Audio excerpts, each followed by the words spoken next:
film look is one that is so coveted in all of photography. The nostalgia, color, and warmth that comes with film photography is fantastic, but having to deal with developing rolls and buying film can be a huge pain. Well, what if I told you by the end of this short video, you'll be able to perfectly recreate the look of film and the colors that come with it. And you won't even have to shoot any film and can do it all with a digital camera.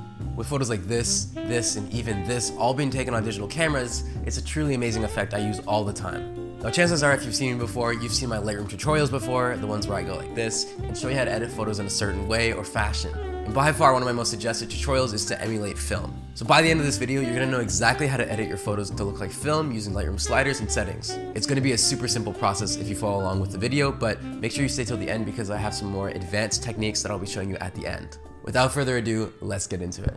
So this is the before and after of the film effect. Now I'm gonna be showing you guys a lot of different images that use this, but we're just gonna start with this one of a sunny day in New York. So the first thing we're gonna cover is the tone and white balance of a film photo. Now the tricky thing with film is that film is never really perfect in terms of lighting. With a film photo not being entirely digital and not having a preview, you can't always get the perfect light. So film photos are often a little bit off in terms of lighting and not exactly perfect. Now this isn't always true, but overall when you're shooting film, you want to overexpose it just a little bit to make sure you actually have the lighting and colors in place, because underexposing it is really hard to recover. And thus that overexposed kind of pastel-y look is what people are usually looking for when they want to emulate film.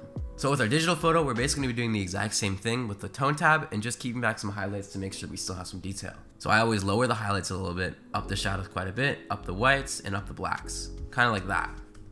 I find that contrast and exposure are very image dependent, so you don't really need to change those too much, but I think at the end of your image, you can feel free to mess with them as much as you want. And another large part of the film look is that warmth, that nice kind of summer feel and that very nostalgic look. Now most of this comes from the HSL tab, but overall, if you want to make your photo a lot more nostalgic and have that more warm look, a warmer temperature will always help you out. Which is what we're gonna do right now, just upping it a little bit and upping the temp to be a little bit more green. Now moving down to presence, we're actually gonna do the opposite of what you might be doing on a normal photo with a digital camera. Film cameras are never really perfect. You might get an amazing Contax or Leica that has perfect focus, but most of the time they're a little bit older and have a little bit more of a hazy focus. Stuff like your point and shoots, your Polaroids, those will not have exact focus every single time, so therefore that kind of lower clarity and haze is kind of part of the look. So what I love to do is I love to lower the clarity just a slight bit to make it a little bit more of that film look, and as you can see, it kind of gives it this nice haze that looks really cool. I'll lower the clarity and I'll up the texture just a little bit to make sure it's a little offset, but besides that, I'm already liking where it's going. And if you know my videos, you know that I am obsessed with the tone curves. These are the most important part of any editing process, and people do not even realize how insanely powerful they are. The tone curve and the color tone curve are very specific areas of light and color that you can actually take out of the image and adjust. This is so useful in terms of my presets and editing photos in general, because taking the actual specific parts of light and changing them is way more useful than just changing them with an exposure slider. And that is a large part of this look, is just from these tone curves, and I'm going to show you exactly what you're going to do. Now for once, your actual tone curve is not going to be a huge difference. You're basically just going to give it an S curve, which is a really famous kind of adjustment to make it more contrasty. We're actually going to lift the shadows a little bit though, which you'll kind of see why after. In the color tone curve, you're just going to want to basically emulate this shape. I got this from basically just tinkering around in Lightroom for a long time, which you don't need to do, but this is a very important part, so just follow this along. Look like that, then go over the green. Trust the process, y'all. I'm telling you, trust the process. I would normally use a preset for this, but you know what, I'm gonna keep to my word and not be fooling y'all and show you exactly what I'm doing. Okay, so that's about perfect right there. You're probably thinking, what the f am I looking at right now? This looks like hot garbage, but trust me, trust the process. With the HSL tab, it's gonna look way better and you're gonna see exactly what I'm doing. The most important part is the light, which you can see here is getting a lot more filmish with the way it's going in the shadows. Now on the HSL, film colors are kind of interesting because they're never really exact to how the photo looks. Unlike a modern DSLR, which is basically emulating your eyes, a film camera is kind of taking different elements to change color, like film stock and the lighting you exposed it at. The color can be different with different film stocks, your lighting and everything of the sort. Therefore, it's kind of hard to exactly emulate the film colors unless you're actually shooting film. But I find that most people want that pastel-y look, the more colorful look that you get with something like a Kodak stock during summer and like a bright day, which is what we're going to be emulating right now. So this is what my HSL looks like in terms of hue, saturation, and luminance. I'm going to keep these settings on screen right beside me because I think that these are easier to be copied than just explained individually, because they're all very kind of, you know, image dependent and kind of just through trial and error. But honestly, if you want to do more, just mess with these settings and see exactly what they do for your photo. That's all I did, and once you do that, you'll get a lot of understanding in terms of color, in terms of your images, and what looks best and what doesn't. And after you do this, you're going to see a huge difference in your images' quality and colors. and it's actually insane the before and after. You're already seeing that film effect in full force, and it looks really sick.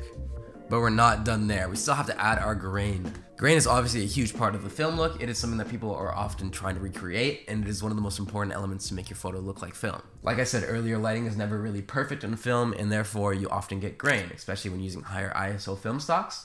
And that's something we want to recreate because that is a huge part of that look. So you want to copy these settings. I put a lot of grain. You can put less if you want to, but I find that kind of makes it look more accurate. As you can see, it looks, about what it looks like. But I also make sure the grain is larger in size because that's often how it looks on film, and to make the roughness a little bit higher as well. And just adjusting it so it kind of matches the photo, I think that's pretty good. And then from there, you're just gonna mess with the shadows a little bit and change it to how exactly you like it. I think that looks good. And I'm just gonna make the lighting a bit more adjusted once we have the actual edits done. And would you look at that? That's pretty much exactly what I'm going for. If you look at the before and after, you can see that those tones are way brighter and things are way more colorful, and it also just looks a lot more nostalgic and a lot more fun. As you can see, if I just copy these settings over to a random photo and sync them all, it's gonna look almost the exact same, and this photo preset is gonna be working on basically everything that you have that wants to be film related. But just to prove it to you, I'm gonna make another preset called It's Photography, awesome film preset, yay, and put that preset on other photos to show you it works on everything. Right here I got a photo of my friend in the fog in Vancouver. It's very dark, it's very weird lighting, and it might not seem like it will work, but if you just put the preset on and adjust it to be the right colors, you can see how sick it actually looks no matter the conditions. Just look at that, that is so moody and so sick. Or take this photo I took at Yosemite with a lot of angles and depth of a very warm kind of sunny day. You put it on and do some slight adjustments and it already looks so sick. Just like that, that is basically the edit, and you can see exactly what I mean by it looking very warm, nostalgic, and just sick, man. It's just such a fun preset, and I hope you guys enjoyed this one. This is by far one of my favorite presets I've ever made. It looks so nostalgic and just gives the world a nice kind of glow that's hard to get without using film. So I hope you guys use this preset on your travels and photo shoots to make your photos look even cooler without having to spend a dime on film. Because sometimes 36 shots is just not enough. Thank you guys so much for watching this video. As always, my presets are linked in the description, and if you want to get a free discount, use this code right here for staying till the end of the video. If you guys enjoy, make sure you hit that subscribe and like button. I'll be making a lot more editing tutorials and photography content in the new year, and I hope to see you guys stick around because I have lots more content incoming. Have a great day, and I'll see you in the next tutorial.